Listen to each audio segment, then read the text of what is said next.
34 ans d'existence, l'autre journal a eu des visiteurs parfois assez particuliers. Les Irlandais, par exemple. Écoute, je me souviens de 2 événements avec des Irlandais.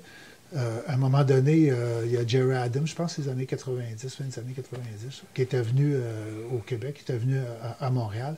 Gerry Adams, c'est le leader du Sinn Féin. C'est lui, en fin de compte, il a toujours été accusé d'avoir fait partie de l'IRA, mais c'est lui qui a amené l'IRA à abandonner un peu les actions terroristes qui venaient pour aller sur la scène politique.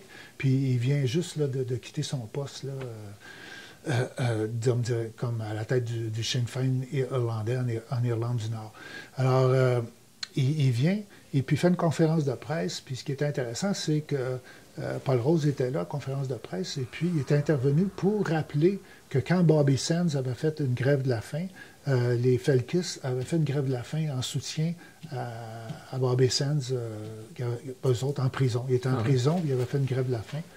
Et puis, Gerry Adams était au courant. C'est sûr que nos amis irlandais, je pense qu'ils avaient aussi présenté Paul et puis tout ça. Et ça avait été vraiment, vraiment très bien. Et puis après, il y avait eu une réception privée. Et puis, on avait rencontré. Puis Paul avait fait une entrevue avec Gerry Adams.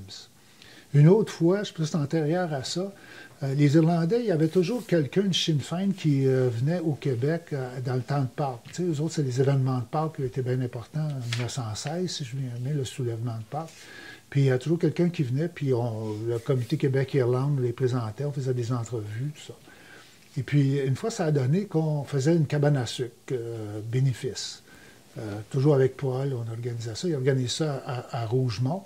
Et puis, il y avait Gaston Miron, Michel Garneau, puis l'Irlandais du Sinn Féin s'est nommé Pat Rice. Et puis, ce qui était le fun cette fois-là, c'est parce que les trois s'étaient mis à chanter des chansons du folklore. Ça. Puis l'Irlandais, puis Miron, à un moment donné, il y avait comme une compétition entre les deux, lequel ils se relançaient, tu sais, comme chacun avait sa chanson.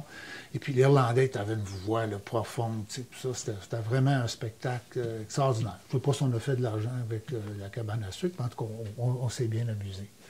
L'autre événement, peut-être conclure là-dessus, qui est intéressant parce que Paul est allé, juste avant de décéder, Paul Rose est allé en Irlande avec son fils.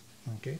Et puis, il avait fait le tour, il avait eu des contacts là-bas avec les Irlandais qu'on avait eus ici, il avait fait des contacts pour qu'ils rencontrent des militants du Sinn Féin là-bas.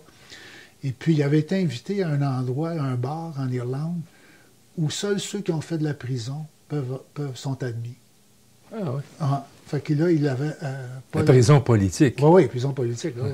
Fait que Paul avait été admis dans ce bar-là. Fait que c'est pour dire aussi que, tu sais, les Irlandais célèbrent leurs patriotes. C'est pas parce qu'ils ont fait de la prison qu'ils rejettent. Au contraire, pour eux, c'est des patriotes. Nous, malheureusement, on n'a pas la même attitude face à ceux qui ont fait de la prison dans le temps. Même si on peut critiquer, même si... mais quand même, ça reste que c'était des patriotes. Et puis, je pense qu'on devrait s'inspirer de ce que les Irlandais font avec leurs patriotes.